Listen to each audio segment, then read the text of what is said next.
Welcome. Thank you. ও পালিয়ে যাওয়া বধূ এসেছে। মজা করো না সুম্বুল। আশ্চর্য, আমি শুধু একটু মজা করার চেষ্টা করছি, এতেও আমার দোষ?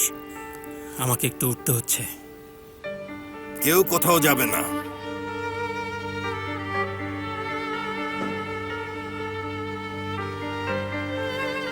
বসো।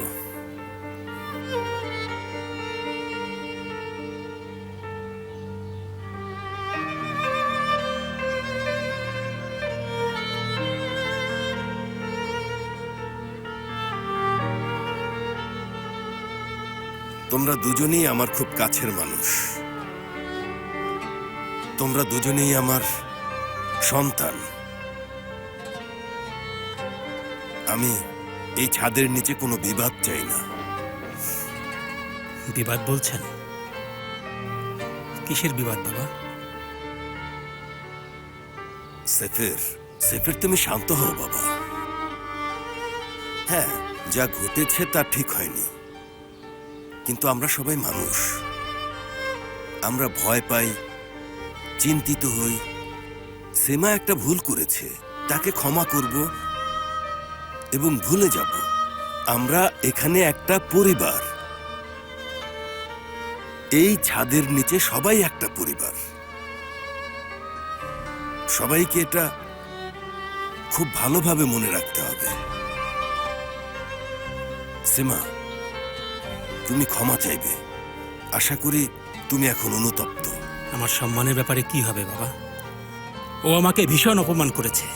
তুমি ঠিক বলেছ সেফের, তোমার কথায় যুক্তি আছে।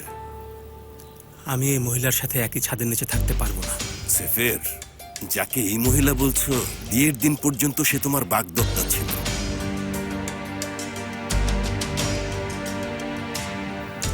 তুমি কি বাবাকে বলবে? আমাকে কি বলবে? মেতে রাতে দেখতে এসেছিল এবং সেফের এটা দেখেছে। সে তোমাকে কেন দেখতে এসেছিল? ব্যবসার জন্য। ব্যবসার কথা কি পরস্পরকে জড়িয়ে ধরে বলতে হয়? আমাকে বলো তো, তুমি এখানে কি প্রমাণ করতে চাইছো? কিছুই প্রমাণ করতে চাইছি না, সব স্পষ্ট। যথেষ্ট হয়েছে, তোমরা দুজন এখন চুপ করো।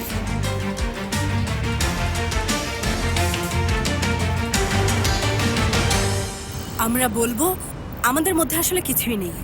আমরা শুধুই ভালো বন্ধু, আমাদের মধ্যে আসলে কোনো সম্পর্ক নেই। এটা কি তুমি মেনে নেবে? কিছু করার নেই। আমরা কেন সেখানে গিয়ে সবকিছু বলছি না? আমরা একে অপরকে অনেক ভালোবাসি, তুমি সত্যিটা জানো। সমস্যা কি? হ্যাঁ, ওরা যদি তোমাকে বরখাস্ত করে তাহলে কি করবে মোস্তফা? তাহলে আর কি হবে? আমি তখন মনে করব যে আমি বেঁচে গেছি। তুমি কি আমার সাথে মজা করছো? তুমি বলেছিলে তোমাকে বাবার কাছাকাছি থাকতে হবে, আর তুমি এজন্য আমার সাথে ছলনা করেছো। আল্লাহ তাকে শাস্তি দিতে পারে, আমি কি করব? আল্লাহ তাকে শাস্তি দেয় দিক, কিন্তু সে আমার সামনে কেন নির্দ্বিধায় ঘোরাফেরা করবে বলো তো মোস্তফা? কারণ তুমি আমাকে নিষেধ করেছো। তাই বলো না আমাকে বরখাস্ত করলে আমি বেঁচে যাব। ঠিক আছে, ঠিক আছে, আমরা অস্বীকার করব। এবার খুশি তুমি? তাহলে আমাদেরকে আলাদা দরজা দিয়ে ঢুকতে হবে।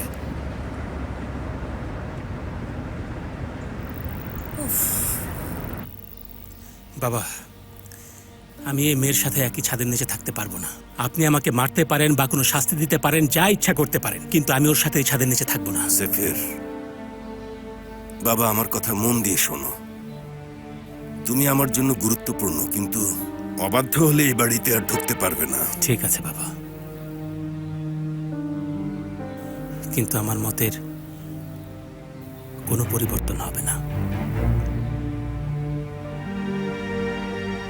বাবা, ওকে চাপ দেবেন না, এমনিতেই মন খারাপ। তুমি এটা থেকে দূরে থাকো।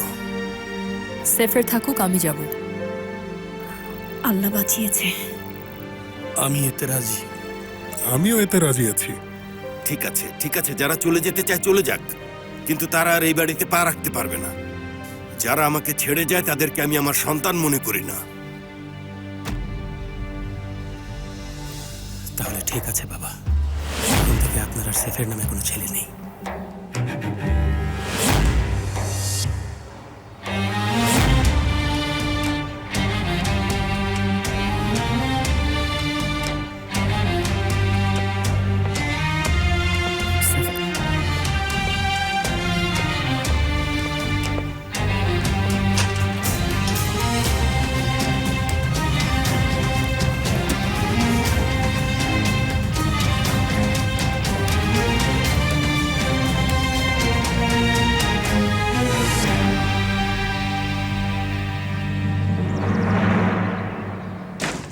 মিস আয়েশা, আপনি কতদিন ধরে তার সাথে আছেন? এটা কি সত্য যে আপনার বাবা Please, একজন আমি এই মাফিয়া বিষয়ে ডন? কিছু বলতে চাই না। এই বিষয় সম্পর্কে আপনার মন্তব্য কি? কোন বিষয়? আপনার আর আয়েশার প্রেম? এমন কিছুই না, আমরা শুধুমাত্র বন্ধু। আপনার কি কিছুই বলার নেই? ভাই শুনুন, আমার কথা শুনুন। আমার ম্যানেজার কয়েকদিনের মধ্যে আপনাদেরকে একটি প্রেস ব্রিফিং দেবেন, ঠিক আছে? ধন্যবাদ।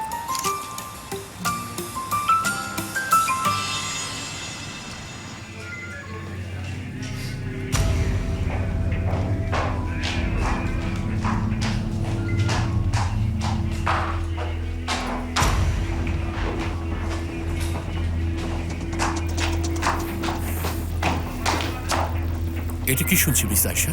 আমি ভেবেছিলাম তোমরা একসাথে নেই। আপনাকে আমার ব্যাখ্যা করতে হবে? তুমি নিশ্চয়ই ব্যাপারটা বুঝতে পারছো আয়েশা। আমার কেরিয়ারকে তুমি হুমকির মুখে ফেলেছো। চেয়ারম্যান আমাকে ফোন করেছিল। তুমি আমার সুনাম নষ্ট করছো। সবকিছুরই একটা কারণ থাকে। যাক, অবশেষে আমার ছেলের দর্শন পেলাম। ও আমার কংগ্রেসম্যান, আপনি কেমন আছেন? তুমি এখানে কি করছো? আমরা মানুষের সেবা করতে পারছি না, কারণ তোমাদের সাথে ডিল করতে হচ্ছে। আমার আঙ্কারায় যাওয়ার কথা ছিল, কিন্তু তোমার জন্য যেতে পারলাম না মুস্তাফা। এসব কি হচ্ছে? আমি কি বলবো, মানে এসবের কোনোটাই তো সত্যি না।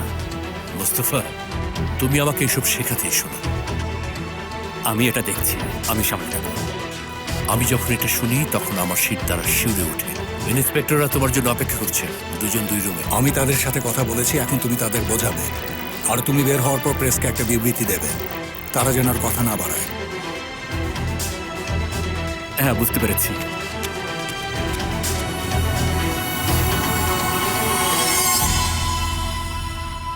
সেফের যা ভাবছে তা আসলে ঠিক নয় বাহারি বাবা। এতে আমার কোনো সন্দেহ নেই। সে শুধু একটা বলির পাঠা খুঁজছে সান্ত্বনার জন্য। আপনি কি মনে করেন না বাবা, এত কিছুর পর ওর তা করার অধিকার আছে? মানে ওর কথাটাও তো ভাবতে হবে। আমার কি জোর করে ভালোবাসতে হবে?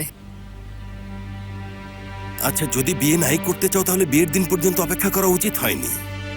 তোমার তাকে বলা উচিত ছিল যে এটা আমার পক্ষে সম্ভব না। সে তো ঠিকই বলেছে, তুমি তার মর্যাদা নষ্ট করেছো। ঠিক আছে, এই বিষয় এখানে এসে সেটা নিয়ে আর কেউ কথা বলবে না। এটাই আমার শেষ কথা। তুমি কিরকম বদলে গেছো। এখন এটা নিয়ে কথা বলা বন্ধ করো।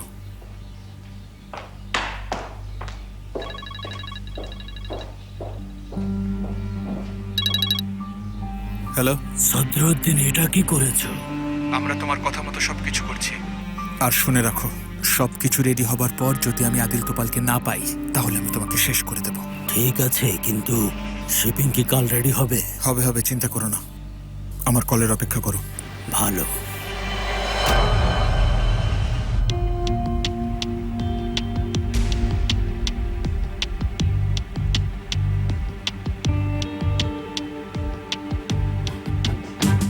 তোমরা দুজন কতদিন ধরে একসাথে আছো? আমরা দুজন তো একসাথে নেই। আমার কথা বিশ্বাস করছেন না কেন? কখনো একসাথে ছিলে না? মানে বলতে চাইছি, একটা ভালো লাগা কাজ করতো, কিন্তু এখন নেই। কিন্তু কেন? স্যার, আমি তার কারণে প্রায় মারা যাচ্ছিলাম। বললাম তো আপনাকে। স্যার, মেয়েটি একটা চরম মিথ্যাবাদী। হ্যাঁ স্যার, সে বাহারি মেয়ে, সেটা আমাকে বলেনি স্যার। ভেবেছিলাম ও একজন এক্স পুলিশ, কিন্তু ও আমার পরিবারকে ধরতে চেয়েছিল। কি আর বলবো, ও আমার দেখা সবচেয়ে বড় মিথ্যাবাদী।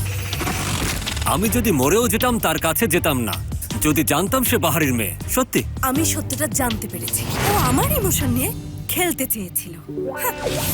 যখন আমি সত্য জানতে পারলাম, আমি তাকে সাথে সাথে ছেড়ে দিই। তারপর সে সম্পূর্ণ পাগল হয়ে গেল। পাগল। এখন সে আমাকে সারাদিন তাড়া করে। আমি তাকে এতবার বললাম যে আমাকে একা ছেড়ে দিতে, কিন্তু সে তা করছে না। আমি ওকে কয়েকবার ছেড়ে দিয়েছি, কিন্তু ও আমাকে ছাড়তে পারেনি, পারতই না। কি করেছে জানেন? আমার বাসায় ঢুকেছিল জানালা ভেঙে। সবাই এটা দেখেছে। কেলেঙ্কারি করেছিল। আমি তাকে বলেছিলাম আমার স্ত্রী আছে, আমি তার কাছে ফিরে যাব, কিন্তু সে আমাকে পাত্তাই দিচ্ছে না। সে বলে যে আমি যদি তার না হই আমাকে মারবে, নিজেও মরবে। এভাবে থ্রেট করে। একবার গ্রিসে গিয়েছিলাম আমি, সেখানেও চলে এসেছে। সে বিয়ে করতে জোর দিচ্ছিল, ও আল্লাহ আমাকে রক্ষা করো। শুধু বলে বিয়ে করো, বিয়ে করো, বিয়ে করো, বিয়ে করো, বিয়ে বিয়ে, পাগল হয়ে গেছি। জানেন, আমাকে বলেছিল আমি নাকি সুদর্শন এবং বুদ্ধিমান, কিন্তু আমি জানি তো আমি কি। আবার বলে আমি নায়কের মতো। কিন্তু স্যার আমি তো রকস্টার, আমাকে দেখলেই তো বোঝা যায়। কি বোঝা যায় না স্যার? আমি কি বলবো, আপনারাই বিবেচনা করুন। ও কি মনে করে জানেন? ও একজন রকস্টার। ও মনে করে ওর একটা সুন্দর কণ্ঠ আছে, কিন্তু তার কণ্ঠ সত্যি খুব বাজে। আমার বন্ধুর বিয়েতে একটা রোমান্টিক গান গেয়েছিল, লজ্জায় আমি পালিয়ে এসেছিলাম। কিন্তু আল্লাহ আমার প্রার্থনা শুনেছেন, আমরা বিয়ে করব না। বেঁচে গেছি, আল্লাহ আমার প্রার্থনা শুনেছেন। আল্লাহ, আমি এখন স্বাধীন। বিয়ে হবে না, বিয়ে হবে না। আমরা কি আমাদের রোগীদের একটু যত্ন নিয়ে সেবা করতে পারি? মানে তারা এমনিতেই অসুস্থ, তাই অপেক্ষা না। ঠিক আছে, অবশ্যই মেলিসা ম্যাডাম। ঠিক আছে, তাহলে ভালো থাকো।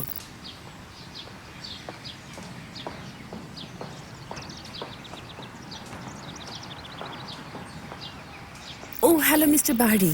হ্যালো, কেমন আছেন আপনি? ভালো। আপনাকে ধন্যবাদ বলার সুযোগ পাইনি মিস্টার বাহারি। আপনার প্রতি সত্যিই কৃতজ্ঞ। আরে ব্যাপার না, এটা তেমন কিছু না। মিস্টার বাহারি, যদি আপনি আজ রাতে ফ্রি থাকেন, ডিনারে ইনভাইট করতে চাই। আমরা প্রতি মাসে একবার বন্ধুদের সাথে দেখা করি। আসলে খুশি হব। একটি নিমন্ত্রণ ফিরিয়ে দেয়া আমাদের নিয়মের বিরুদ্ধে, আর সেই নিমন্ত্রণ যদি আপনার কাছ থেকে আসে। ধন্যবাদ। আমি আপনার জন্য 8টা থেকে ওয়েট করব। ঠিক আছে, আমি থাকবো। তাহলে দেখা হচ্ছে। ইনশাআল্লাহ।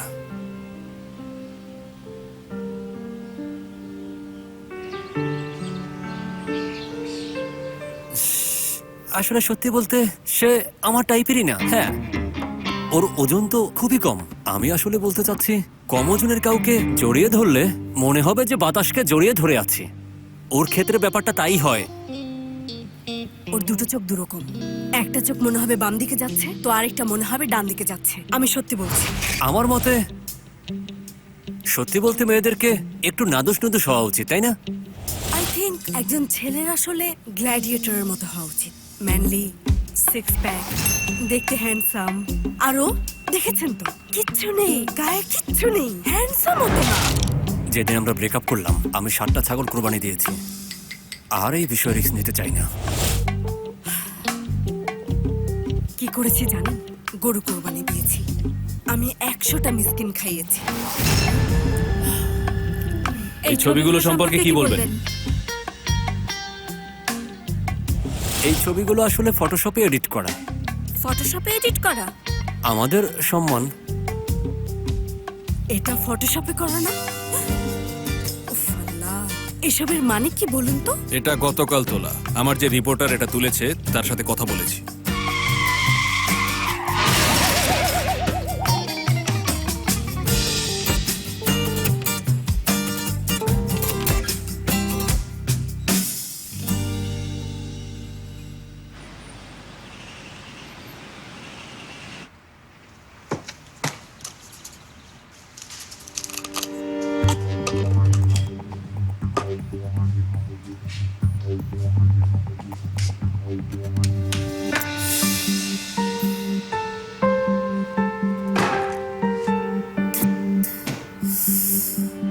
উফ আল্লাহ, রহম করো। আমি এখন কি করব? বড় ভাই, তাহলে সেফেরও চলে গেল? বোকার মতো কথা বলো না তো, অসম্ভব। সে এখানে ফিরে আসবেই ভাই। দেখো, যদি সত্যি সে চলে যায়, আমিও যাব। যদি তুমি না থাকো, সেফেরও না থাকে, আমরা এখানে থেকে কি করব? একটু আমাকে বলো তো। ইমোশনাল হয়ে গেলে। Hello hello agent. এজেন্ট, তোমার কাছে একটা অনুরোধ আছে। তোমার অনুরোধটা নিশ্চয়ই হাস্যকর হবে। আমার ওষুধ শেষ হয়ে গেছে। তুমি আমাকে ফার্মেসি যেতে বলছো? তুমি কি আমার সাথে দেখা করবে? ওষুধ নিয়ে আসবো? ওকমিও দানিতে আসো, স্কুলের সামনে দেখা করব। ওষুধ কি নিয়ে আসবো নাকি না? আগে গাড়ি নিয়ে আসো। ভাই, আমি শপথ করছি সে সম্পূর্ণ অন্য জগতে আছে। আমার পক্ষে সে কি বলছে তা বোঝা অসম্ভব, বুঝলে? কখনো পরিষ্কার, কখনো ঝাপসা, কখনো সামনে, কখনো পেছনে, কখনো বাম দিকে, কখনো ডান দিকে। ওকমিয়াদানিতে স্কুলটা কোথায়? তোমার কি মিস্টার হায়রুল্লাহর কথা মনে আছে? হ্যাঁ, ওখানে স্যুপ খেতে গিয়েছিলাম।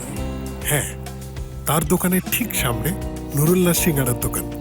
ওখান থেকে ডান দিকে গেলে সাদুল্লাহকে দেখবে খাসির হালিম বিক্রি করছে, আর ওখান থেকে আরেকটু বামে গেলে ফয়জুল্লাহকে দেখবে গরম গরম জিলাপি ভাজতে। সেখান থেকে সোজা নাক বরাবর গেলে তুমি স্কুলটি পেয়ে যাবে। আর তুমি কি জানো, এই 4 জন চাচাতো ভাই, তারা সেখানে একসাথে থাকে আমার বদৌলতে। ব্যাপারটা দারুণ না? আর হ্যাঁ, ওই সাদুল্লাহ আসলে একটি মেয়ের সমস্যার জন্য হায়রুল্লাহকে গুলি করেছিল, 2 মাস জেলে ছিল। আচ্ছা ভাই, তুমি সকালে কি খেয়েছো?